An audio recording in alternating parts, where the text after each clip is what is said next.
as a consequence of the Justice Department and, tip of the hat to Merrick Garland. Well, actually, tip of the hat to the House Oversight Committee, which is who dug this stuff out. But these were turned over to them by the Justice Department, which had refused to turn this stuff over while Donald Trump was president and while Bill Barr was the Attorney General. But now we have the receipts. And what it shows, I mean, this is just amazing, is that on December 14th,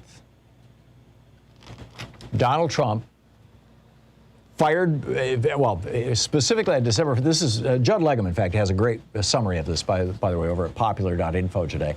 On December 14th, Trump's personal assistant, Molly Michael, sent an email to then Attorney General Jeffrey Rosen. He had just fired Barr because Barr was like, no, apparently, I mean, we don't know, but apparently this was the straw that broke in Barr's back, as it were, and caused him to leave, was that Barr would not engage in a coup to overthrow an election. Or at least it looks that way. Or at least he wasn't enthusiastic enough. So that he sacks Barr, and then his assistant sends this email to the Deputy Attorney General, Jeffrey Rosen, with a subject line, "From POTUS," and it's filled with all this just bat guano crazy stuff out of, saying that the Michigan vote was the Dominion voting machines and they were being manipulated by hackers in Italy. And this all came out of a guy named Russell Ramsland Jr., a Republican businessman who sold Tex-Mex food in London and has a wellness technology that beams light into the human bloodstream. Honest to God. 2 minutes after Donald Trump's assistant sent that document to the Attorney General's office, to the Department of Justice, 2 minutes later, quote, Associate Deputy Attorney General Richard Donahue, through his assistant, sent the same documents to the U.S. attorneys for the Eastern and Western Districts of Michigan. In other words, the Justice Department said, okay, cool, here, prosecutors, consider this.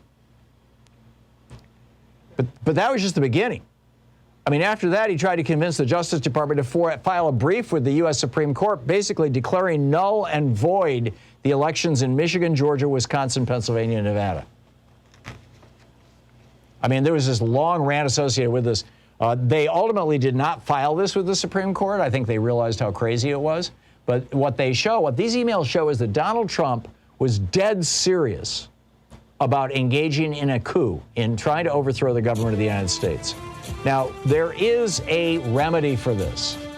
It is in the 14th Amendment. I will read it to you on the other side of the break. Just, it's just a couple sentences from the 14th Amendment of what can be done. And I think we need to do it. So anyway, do you think that the GOP has gone over the edge? Are they going to go the way of the Whigs? How can a political party even survive when all they do is corrupt?